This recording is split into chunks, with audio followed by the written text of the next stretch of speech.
one way of thinking about resolutions is, again, the forward-thinking way is, here's where I am, what can I do to get to the future me? And then the other way is to think about, what is the future me going to regret that I didn't do this year? And that's where I think challenge comes in.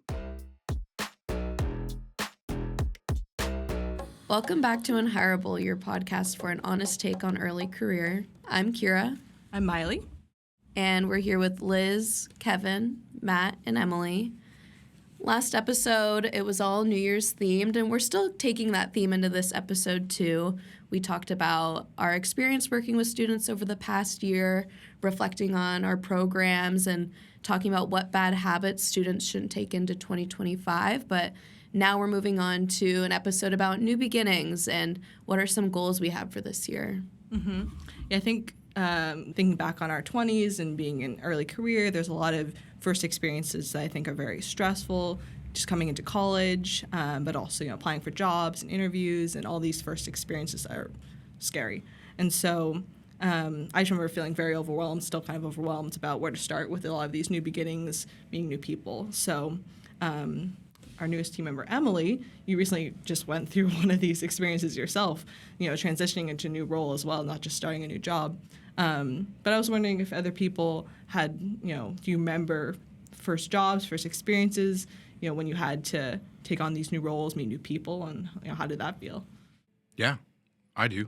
Mm-hmm. I remember not being very good at my first job because I was still a kid. I was in college, right? Just to your point, Miley, like you're in your 20s, and actually, especially the students we work with are good at school, right? So things are working for them. They don't necessarily feel the motivation to change a lot of these things. But yeah, I got my first job in an office and I had to wear a shirt and not jeans. And I got in trouble for having a wrinkly shirt. And my boss told me so. So I learned how to iron. It felt weird. But that was one of those like, okay, I have to develop a new habit. I have to start a new way of being. And it's interesting now because higher ed is, in terms of where we work, is pretty casual for the most part. But again, someone's going to make an impression. You're going to make an impression of how you present no matter what you do, any of those spaces. Emily talked about that last time. So I had a similar experience in my first office job, but I remember the sense of almost claustrophobia.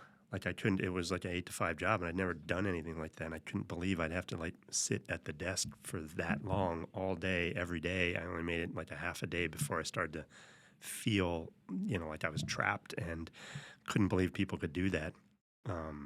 And I felt like, okay, I'm never gonna make it in my career. I can't even make it through one day in an office.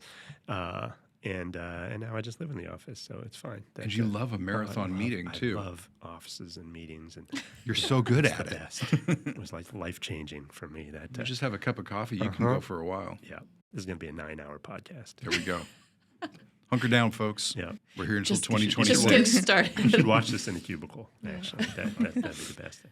I remember a coffee shop job in college and feeling like total imposter syndrome. I remember going to make, somebody ordered a latte. It was the first latte I had made for a customer, and just thinking they're going to tell. They can tell. This is not going to be good. They're going to throw this back at me. But you finish it and you slide it across and you're like, okay, just fake it till you make it. And I just remember thinking I just have to keep doing this. But just that, I think that first taste of I'm part of something and I'm representing something that's bigger than me, I was very conscious of that. I can't mess this up for the cafe, because then people won't come back. That carried me through. And I definitely had that customer that was like, you need to remake this cappuccino. I think 3 times I had to remake her cappuccino. It's very stressful, but I did it. Got a tip. Here's a wooden nickel for all your efforts. She ordered a venti extra dry cappuccino. Yeah, that shouldn't exist. I was like, that's just a cup of air.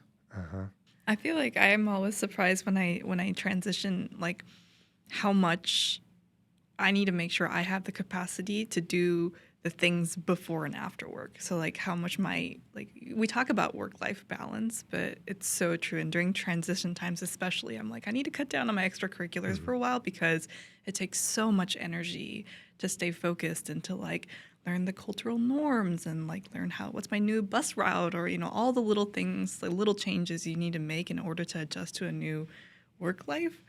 And most of it actually is changes in my personal life. Is like, do I have a microwave in my new office? Can I bring my lunch and heat it up the way that I usually do? Or can I get the same hours of sleep? Is there a water? Where's the water? Where's the water? I care about my water. And those small things really do impact how well you do in your new work environment. So like setting up the conditions of the habits that, knowing yourself and knowing what works for you is really important, even if the major change is actually your job. Well, it reminds me of that. We did an episode a while back about all the failings of Gen Z in the workplace, right? I think some of it's the inability to alter your habits to accommodate these new roles and these new environments, right?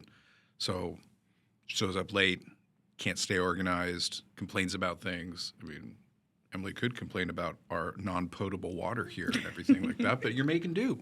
You're making it work. So that's called accommodating. That's mission. That's mission mindset right there. I'm sorry for the water that tastes like it came out of a fish tank.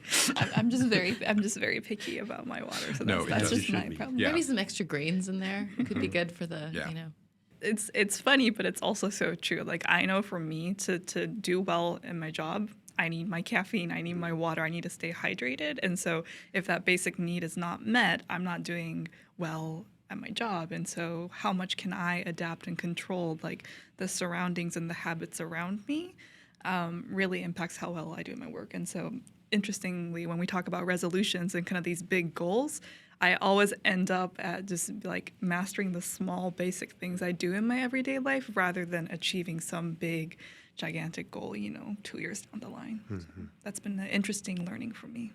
Speaking of resolutions, what are you guys' resolutions? Anything specific?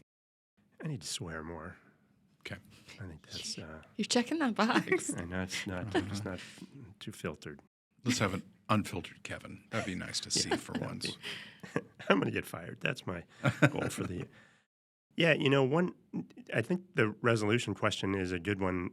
We often, I feel like for me, I sort of overvalue things I'm going to do versus things I'm going to stop doing.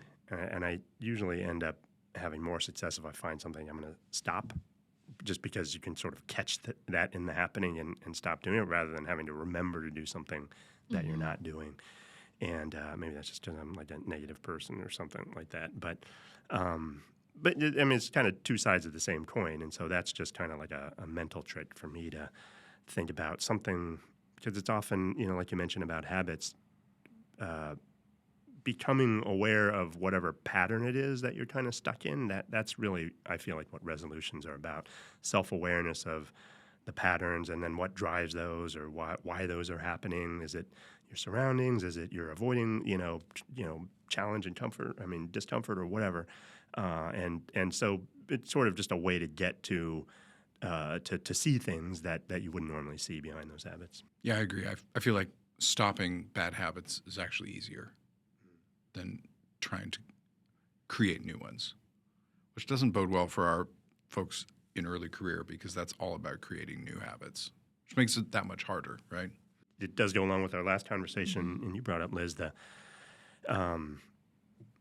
understanding that this stage is kind of about unlearning, which is a kind of breaking of a habit. And if you can kind of see the old habits and just unearth those and make them visible, then you can, again, not always choose to reject them, but at least make a choice each time. So it's more about the invisibility and kind of surfacing those. You can see them and make choices and be intentional in that moment. And that's how you would then choose, do it the old way or do it the new way. And it's okay to choose the old way sometimes, but just not to default into that. So yeah, recognizing that to build a new habit does require at least, becoming explicit about the old one.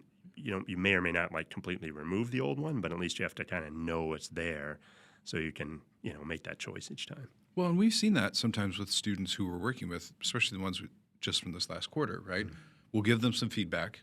These are students who we are working with to try to change from a student identity to a professional identity. And we've seen it a bunch of times in small little incremental steps, but hey, this behavior is not working for you, just letting you know. And you can choose to keep presenting as a student, or you can change that behavior. And we all take note of it when they actually change. Hey, so-and-so did blank, or so-and-so is now doing this or showing up or presenting this way. It's because of some feedback and you're seeing them trying. That always reflects well. I think we always stop and pause and sort of acknowledge that those steps in identity change, where they're creating new habits and breaking old ones, are pretty powerful. We take note of it as their supervisors, as their managers. I think it's interesting because we've gotten to see students who are figuring out new habits here. Like you come, like we worked with students who got here for College Edge. The campus was empty pretty much. They moved in, they developed a pattern of like going to class and figuring out where to eat and making friends.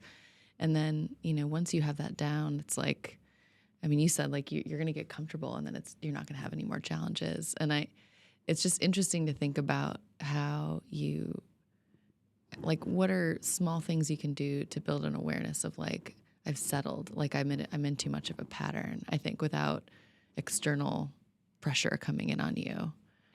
For those that finished with us this quarter, we had a group of interns with us, and some people self-selected out, which is great.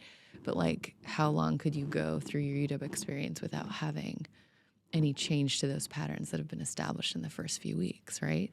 You could go on a long time. I saw students who went all the way through and then were freaking out, like, I need to stay because this is what I know how to do now. Wasn't that the pitfall of early career for some students? Like, if you ask them, how did your time in college change you, and they can't answer with anything, then something's wrong. We said that to a lot of students. I'm thinking a lot about like practicing what we preach. Like, how do we set challenges for ourselves? So I think I haven't set any New Year's resolutions yet, to get back to your question, Miley, because it's like, what? Like, I sort of want to like try to change everything that I'm doing, just see what happens. It's like an experiment. But well, we know we have a lot of changes in our work on the horizon. Yeah. Because we've all agreed to that in terms of how we're working with students and our plans moving forward. But I think going a little meta on the whole thing and trying to think about what does that actually mean for our work, and not just, we're doing something different with students right now. I think that's probably, to me, more beneficial in terms of how I'm going to acknowledge change and a change of work or change of behavior. I mean, we're lucky that we can do that. I don't know if folks in early career oftentimes have that luxury, right? Because you're just treading water, trying to get through, right? It feels mode. It's survival mode. It's really overwhelming, especially new roles, new jobs, new opportunities. Those all are so intimidating, especially when they're firsts. Going back to the point of the podcast, new transitions and first opportunities. It's so much to take in. So what can we do, especially since we work in this space, to give them coping mechanisms and, the ability to embrace their new professional identities that they have in these new roles? Are there any specific resolutions or kind of goals or things you see students, thinking that this is going to make them, stand out or do better, be better as a student, be better as a professional? But, really we see that it's kind of their stuck in school mindset, or it's not actually progressing them forward the way that it should be. Do you see anything specific in students? Like students, because of the nature of like quarters or semesters, the schedule, they get a new beginning academically at least, a couple times a year.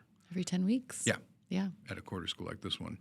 And I think some of those resolutions are, I don't know, I'm going to get better grades. Okay, great. How are you going to do that? What does that actually mean? That's behavior change, right?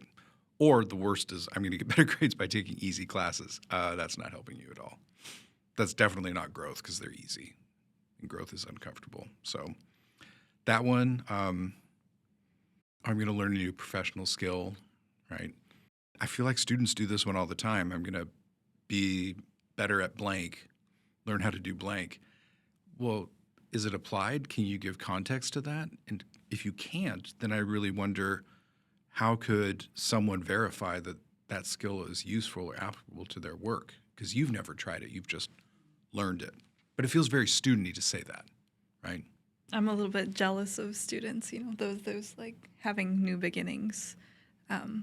basically like created for them, right? Like, I mean, yes, some companies, they have quarterly evaluations or these like check-in points, but you know, in a work environment, you have to be a little bit more intentional about creating those moments of pause, reflect, new goal setting. Whereas as a student, you kind of have these, you know, there's like an academic calendar that tells you in 2025, here are the 4 like actual start and end dates of a quarter. And every time you get to meet new classmates, new professors, like new inspiration, new sources of learning. And so there's opportunities to really engage in that kind of mindful, you know, engagement or like mindful learning of yourself and how you learn.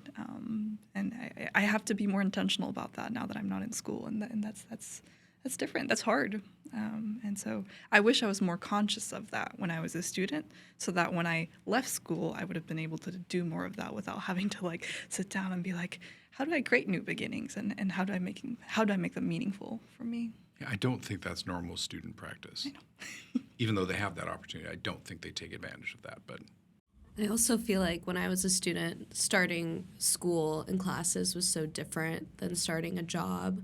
And it's definitely how I approach starting first jobs, like working in retail and whatnot. But I felt like starting school and starting a class was just trying to get through it. Just trying to kind of keep my head down and get through it and see what it's like. I was always nervous. I was always the kind of person who was nervous before a first day of class. And I don't know if that's a universal experience for everyone, but definitely just trying not to be noticed and get a feel for what was going on. Whereas I think, especially entering into this role, the first day I came into this role, I knew I wanted to make a good impression, partially because I had been in gesture for so long. But it's a different experience going into something going, I want to make a good impression. And not even necessarily I want to stand out. I just want to make an impression versus going into class where you're just trying to be quiet the whole time and just getting a feel for things. Mm-hmm. Hiding in the back of the huge lecture hall, just trying not to be noticed. Well, that you can't do that, right? No matter what your job is, someone's evaluating, someone's monitoring what you're doing and if you're adding value, and that's not part of school. That's totally true. Do you feel like students who sit in the front row, who go to office hours, who take that initiative, do you think they end up doing better in work environments too because they have that motivation? Or do you feel like that, like checking the box because I sat here and I went to office hours, so this professor is going to give me a good grade, and so they have this assumption that that's just going to work in the work environment? Do you feel like that translates over, like from a school to work environment, or not really? Yeah, when I think back on all the students I've seen sitting in the front of the room, some of them are just expert students, and some of them are would seem to be, you know, sort of curious in that way, and that I think the latter group are the ones who we imagine, you know, will be more directly or immediately successful in the workplace if the wherever they're working is engaging to them in that same way. So, you know, are you engaging for some intrinsic motivation reason for learning or growth or whatever, or are you engaging because that you just want to get the grade? And there's nothing wrong with getting a good grade, but I think that's probably the difference between, you know, and then the student sitting in the back might be also in the student mindset, or in the middle, they're just in the school mindset. They just might not be as, you know, as committed to the school mindset as the person sitting in the front. But yeah, pure school mindset, you should sit in the front of the class. They do get better grades in general, those students, I would say. Not because they're smarter, but they can't sleep if you're standing right in front of the professor and stuff. You know, I think there's an interesting dichotomy in some ways, or at least sort of two types of resolutions we've been talking about. One is essentially, in our terms, I'd say one has to do with mission, one has to do with challenge. So one has to do with sort of evolving from where you are in a school mindset into a mission mindset, and from a student identity into a professional identity. You kind of know, well, maybe you don't fully know at the early stage, but at least, you know, if you're in gesture, we're working with you, or if you're thinking, you kind of have a sense of where you're going, and you're trying to change some habits like we've been talking about. And so those are probably things that you can articulate more clearly or more concretely, I'm going to change this behavior, like you said. And the more concrete, the better, right? Not just I'm going to get better grades, but I'm going to go to class all the time, or I'm going to do the reading if it's in the school side, or if I'm going to, build, each week, connect to a new person on LinkedIn or whatever. You could set sort of very discrete professional identity change goals and then kind of map out a path. I think the other kind of resolution or thing that we would be thinking about in some kind of moment of reflection and going on to a new year, a new quarter, whatever, are the challenge goals. And I think those are different in the sense that first of all, you don't really have a sense of where that's going to be. So there's a kind of exploration, like trying to discover stuff. And that I think is not as easy to map out in the, like, I'm going to go from point A to point B, because you don't know what you're trying to discover what the point B is. And if you knew where it was, then you'd be back on the other kind of goal setting. So here's where I think for me, that is actually about failure goals and not about success goals. So the first kind are like, I want to succeed, I want to do better at X. And even describing it in the negative, like I'm not going to, oversleep all the time. That's still like you have a positive goal and you want to succeed more in something. I think there's a space particularly in kind of personal growth, because you wouldn't want to I'm going to fail at work, but to discover yourself and your potential and challenge, that is, I'm going to do a thing that I know I suck at, and then I'm probably going to fail at, and then measure it by that. What things did I fail? Not fail absolutely, like I'm going to crash my car or something, but I'm going to try I'm going to try rock climbing, and I suck, and I'm just going to take me a long time to, to learn how to do that and to engage in that discomfort and being a novice and sucking at it for a little while. That actually is the goal. Because, you're not trying to become a professional rock climber. You're just trying to, develop a new thing or just find out if you're interested in that in the long run, or just, I think really also just to embrace not being good at something for a while. And that I think, and then you can move on to not be good at something else. And it actually goes back, to what you're saying, Liz, about imposter syndrome, I think. And I remember for a long time, that word didn't resonate with me. This was years ago, but it wasn't because I didn't have that feeling. I just didn't use that way that word, two words, to describe the experience of just feeling incompetent and feeling like everyone knew something that you don't know. And I kind of experienced it more as a group thing. Like I'm an outsider and everyone else is in some kind of group, and I'm here with them, but I'm not one of them, and I don't now I feel like I don't belong here in some way. And so I didn't really interpret it as much in competence as much as in group, out group. I was left out of the group, and that well, whichever way you feel that or describe that, that is unpleasant. That's not nobody's oh my God, I love feeling like I'm incompetent and an outsider. And so I think that fear then, or that an aversion to that negative experience would make you not want to try new things, right? Because nobody's I love feeling like I suck. But I think that's the part of challenge mindset to set out to get sort of used to and embrace, and even say, hey, that's okay. Get used to the transition into a new thing. You are always going to be incompetent at the beginning, because if you're not, then well, maybe you're weird, but it's probably not that new of a thing. If you're already competent, then it's probably not that new. It's just a variant of something you already know. So everyone, no matter how expert they are, can go into some place where they are not an expert anymore, and that's the transition in identity or practice or whatever.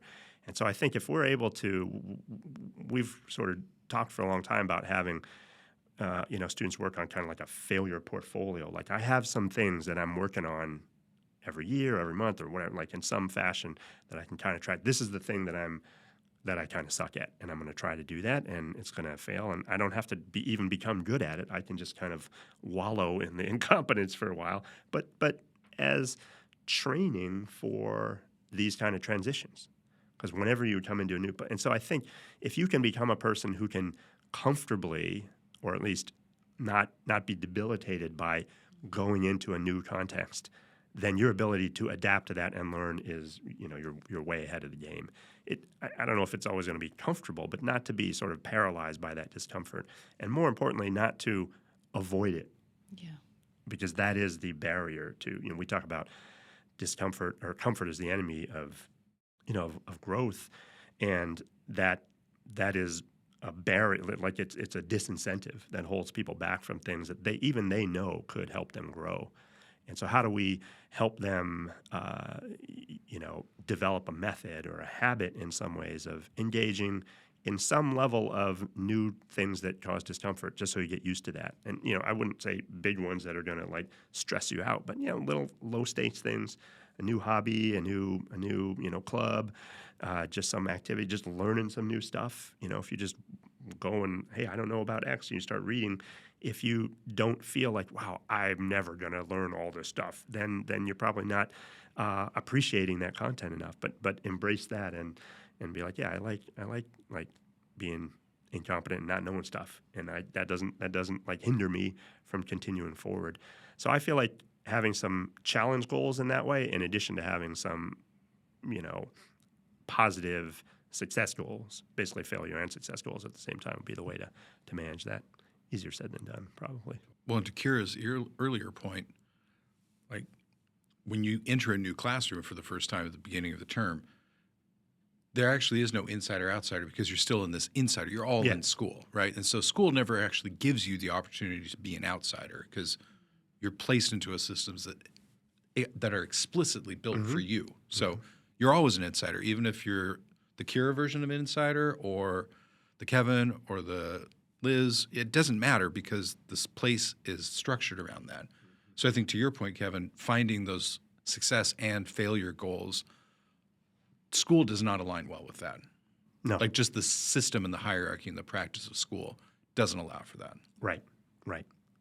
And in that sense, school is not unique. It's like you've been an insider in some practice for a long time, and everyone is more comfortable when they've been in the thing for a long time, and that is why would you want to go change and go somewhere where you're going to be uncomfortable, even if we know that is what will drive growth. So it's more ironic in school, since it's supposed to be about growth. Right. But in fact, that is how that would work. Yeah, it's our little inside joke. How would you define for students like a safe risk, Because I think there's, I remember seeing students apply for things that I was like, oh man, that's like, they're not ready for that yet. I can already tell they're not ready for that. And then sometimes it would work out, they would get it, and I'd be like, okay, wow. But how do you find the right level of risk for yourself in terms of putting yourself in that space for failure and growth that's not debilitating? Yeah, I think you have to sort of be intentional about the stakes, right? And so if you and everyone's going to have to kind of calibrate that on their own a little bit. And to your point, if you are someone who really isn't bothered by rejection at all, then you could apply for anything. And when you got rejected, it wouldn't break you. You'd be like, yeah, we'll just go on to the next thing.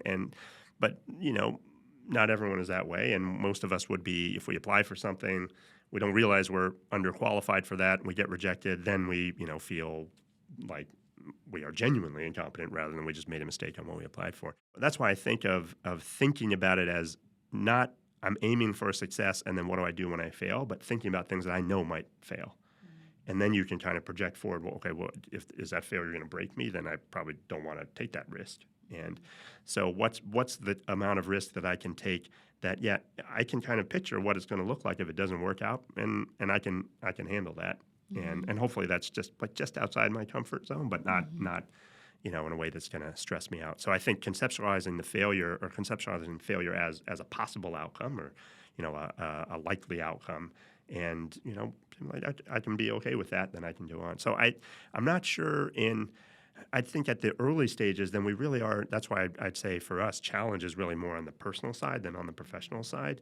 And find things in your own life that really only you know, and it's just about you, and nobody else cares about that. Then you can fail or succeed there in ways that are you don't have any sort of social consequences for that. And then we have a path for more linear sort of professional development and that's the habits and all the stuff we've been talking about.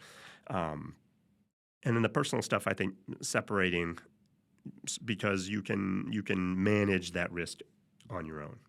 You can just keep it to yourself if you want, basically, and then as you expand, then you can become more public. I mean, for me anyway, more public failure is harder failure, And so that's a way to kind of manage that. The other thing I would add, though, is that these are stories that go into your professional and personal stories down the road. So they become part of who you are. And when you get, as you inevitably will, tell me about a failure story in a job interview, which is just a version of a who am I. The people who have developed failure stories actually are just more developed in their sense of self. And so I think this is just part of discovering who you are. So I think for me it's useful to describe it in terms of failure because we can kind of take that word on head on. But really it's just discovering yourself. That's all. Try a bunch of stuff, figure out who you are. That would be the highly technical way to describe it without even any swear words. I could throw some in I thought there. you were unfiltered this year. Yeah, I know that was last year. Oh, okay. Yeah, I just did that by the time this podcast comes out, I might be fired already. So then we'll do a last one. I'll be really unfiltered on that Okay. one. I'm just curious, let's say a student gets an on-campus job and it's hard at first and they feel like they're an outsider and they sort of figure out the system and they get in and then they feel like they become an insider. Is that the time then when you feel like you've hit insider status to say, I need to push the envelope and get myself into a new environment where I'm feeling challenged? When do you hit a limit where you get stuck in that insider phase, right? I think that's a great question. For me, everyone could weigh in. I think that the comfort is the indicator. That tells you if it does feel comfortable and easy, then there is room for more challenge. And you might, then you have to kind of do an assessment. Depends on what the job is. Maybe there is no room for error in that job, like you're an airline pilot or something like that. And you should be comfortable and stay comfortable. Do not take any additional risks. Then you can take those outside and in your personal vacation hang gliding stuff or whatever. So I think. But comfort can still be an indicator of, okay, I've either stopped growing or stopped, taking the initiative to seek out opportunities to grow. Maybe you work at a place with a very autocratic boss, and that is probably not a time to take a risk, at least if you aren't willing to risk not having that job anymore. And so then you just have to weigh those, is this job's more important? So I can do my, growth outside of that. But if you have an opportunity in a job where it does have that flexibility, then you can take some of that risk within the job, take on a new project and, new responsibilities, volunteer for things, join committees, whatever, take on more work or different work, not just to do free work for the company, but because that, that will help you grow. Again, all of these decisions are judgments about risk and opportunity. So you could always mess up by thinking, oh, I could take on this new challenge, and then it's too big, and then you fail. If you have thought about that ahead of time, you kind of thought, okay, I can handle that if it fails, then it's okay. But if you misjudge, you might just fail at something you weren't supposed to fail at, and then you'll have a different story as you're looking for a new job. It happens. A good story. Yeah, It it does happens. happen. It does happen. So I think in general, we would want students to develop an ability to think intentionally about risk because risk is part of growth. Well, and Liz, to your question, so let's say you're a student job, it starts to get comfortable, you feel like an insider. There are some other factors there as well. Like, okay, is there room for growth or challenge in this role? There might not be. Yeah. So then the question is, do I go find a new job? To Kevin's point, there are risks with being at a job for too short of a period of time. Those can be red flags for some employers. Like, why did you only stay here for 6 weeks? Well, I got really good at it and they didn't let me grow. Well, there wasn't that opportunity. So now you have to mitigate the risk of transitioning for something else. I also feel like, and when Kevin was just speaking, one of the things I noticed about my own role, because I'm no longer in early career, is I have the luxury of giving up comfort to sort of reinvent myself because of being in this role for longer. A few years ago, I gave up something that was incredibly comforting, and I was receiving praise for that work, but it wasn't moving the needle. It was definitely not a challenge, right? But that was probably based that I'm no longer in early career. I think to your question, folks in early career have to mitigate all the factors. I feel bad for early career folks. Here's another crappy thing you got to deal with, but it's part of it. You have to think holistically about all of it because it's not just the role and challenge within the role and comfort and insider and outsider in that role, because you are balancing time and relationships and expertise and leverage, which are all just as crucial when you're looking for that next opportunity, which is why we sort of encapsulate early career as a series of steps, not just role, next role, next role. They're much more interconnected early on, and you get the benefit of being able to choose to leave comfort more easily and without the same risk of failure or unacceptable failure in later career when you're outside of early career. Yeah, they're just, I feel like the students that we worked with this last quarter, they're just inundated with choices. Like there are so many choices they have to make, and they don't feel like they really, it seems like for most of them, I mean, they're lucky if they found a few friends, but they don't have that sense of belonging yet anywhere, maybe with their families still, but that's also changing. And so to think about putting yourself into a space where you're seeking challenge, like I think for so many of them, they felt like they're in the midst of so much challenge because it's still new. And but there's still opportunities there, right? Like to do it in a good way or in a way that you're missing out on opportunities. So how you like filter, getting back to your idea of like filtering what is going to be meaningful for you and what's going to push you the most. That's so tricky. So you can't do it alone. I guess that's the point. Well, and students going through those sort of trials and tribulations is probably an intrinsic value of college, which is why employers are like, did you actually complete a bachelor's degree? Yeah. Because there's probably some growth that just has to happen for you to be able to do that. It's a sad day when we have institutions of higher education that no longer require some of those sort of forced growth mechanisms that exist. If it's all just accommodation and appeasement and comfort.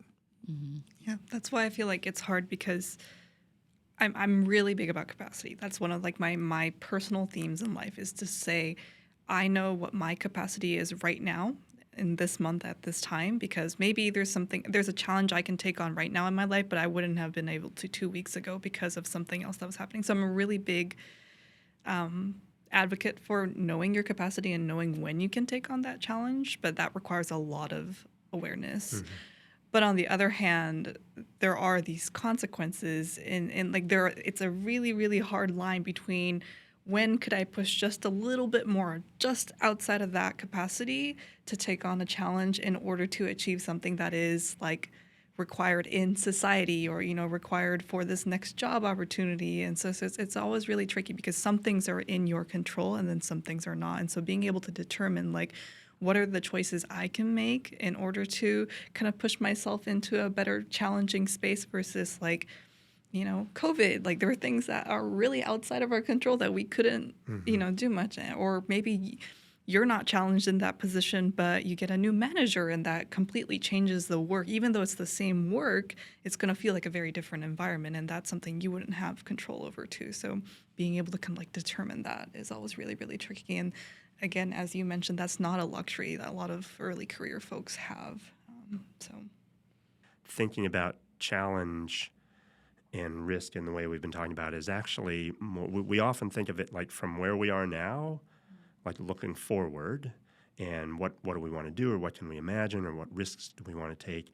And it's actually, I think, helpful to think about it looking back, imagine our future self looking backwards. And there I think it's less about risk than about regret. And so I think one way of thinking about resolutions is, again, the forward-thinking way is here's where I am, what can I do to get to the future me? And then the other way is to think about what is the future me going to regret that I didn't do this year? And that's where I think challenge comes in, is not so much I tried something and it didn't work. I guess that's regret at some level, but I feel like the kind of regret we're talking about is more about the thing I wish I did. I did it done. All didn't. I wish I could talk. You done did it. I done did that thing. I knew I done should have did that. I was born in Alabama, but anyway, So let me start that over then. I think that the biggest regrets are the opportunities we knew about and chose not to take. And those, I feel like some part of resolution should be avoiding regret for our future self and not just avoiding risk for our current self. Oh, I got my resolution. Yeah, Thanks, take that Kevin. trademark. Copyright, Uh-huh. Kevin. TM. Want to hear more from Gesture? Check out the rest of the Unhireable podcast on YouTube and Spotify. For even more content, follow us on TikTok and Instagram at gesture_UW.